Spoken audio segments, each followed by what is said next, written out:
दूसरा सवाल ये है कि जब हम रोजगार की बात करते हैं तो रेलवे को लेकर लोगों की उम्मीद रहती है कि रोजगार आएंगे।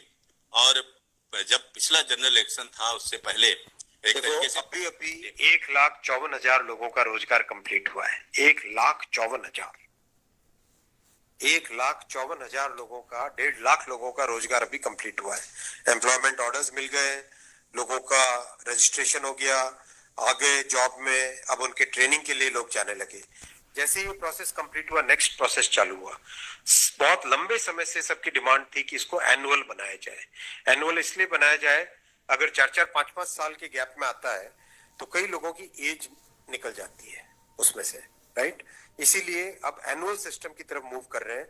जनवरी में, अप्रैल में, जून में और अक्टूबर में, इन ये चार बड़े चंक है, एएलपी, टेक्निकल, नॉन टेक्निकल और ग्रुप लेवल 1, ये जो 4 बड़ी कैटेगरीज हैं, इन 4 बड़ी कैटेगरीज का साल में 4 हिस्से किए गए कि जनवरी में स्टार्ट करें एक जो एएलपी का, दूसरा टेक्निकल स्टार्ट करें अप्रैल में, नॉन टेक्निकल स्टार्ट करें जून में और अक्टूबर में स्टार्ट करें लेवल 1, और ये साइकिल चलती रहे।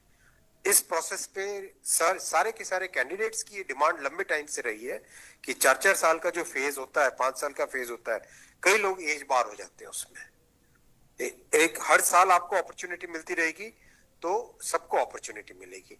इस थिंकिंग के साथ आगे बढ़े, और इसी थिंकिंग और इसमें भी जितनी रिक्वायरमेंट थी उससे ज्यादा अभी नोटिफाई किया है। 1 साल के हिसाब से जो रिक्वायरमेंट है, 1 साल के हिसाब से अगर जैसे लोको पायलट का मैटर है, कितने लोग रिटायर होते हैं उससे ज्यादा लिए हैं, राइट। टेक्नीशियन का है तो टेक्नीशियन का जो अप्रैल के आसपास, अप्रैल से पहले निकल आएगा, क्योंकि हम लोग वो मॉडल कोड ऑफ कंडक्ट को भी अवॉइड करना चाहते थे, वरना नॉर्मल प्रोसेस में अप्रैल में निकलता है टेक्नीशियन का, पर मॉडल कोड ऑफ कोड को अवॉइड करने के लिए पहले निकाला है। तो जनवरी, अप्रैल, जून, अक्टूबर, फिर अगले साल वापस जनवरी, अप्रैल, जून, अक्टूबर, फिर अगले साल वापस, इस हिसाब से ये प्रोसेस कर रहे हैं। सर 1 साल में कितने जॉब्स निकलेंगे इसमें? डिपेंड करेगा जिसकी जितनी रिक्वायरमेंट है। हर एक जोन की अपनी अपनी रिक्वायरमेंट आती है, हर डिवीजन की रिक्वायरमेंट आती है, कोई एस्टिमेट नहीं, हर वर्कशॉप से आती है। एस्टिमेट बनता है, बन के ही तो निकलता है, फिर एस्टिमेट बन के निकलता है ना, फिर हर एक कैटेगरी के लिए अलग अलग बनता है। अभी 1.5 लाख लोगों को जॉब दिया। आप सोचो उस एग्जाम की कॉम्प्लेक्सिटी, 500 से ज्यादा शहर, कितनी शिफ्टें, 1000 से ज्यादा शिफ्टें, 15 लैंग्वेजेस, 1-1 करोड़ लोग एप्लीकेशन। कहीं पे कोई कंप्लेंट आई? 0 कंप्लेंट। कहीं पे कोई paper leak? 0 paper leak. Complete हुआ ना एकदम ट्रांसपेरेंटली।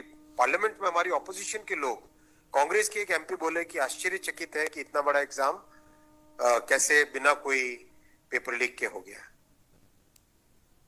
तो एक उस चीज को भी तो देखो।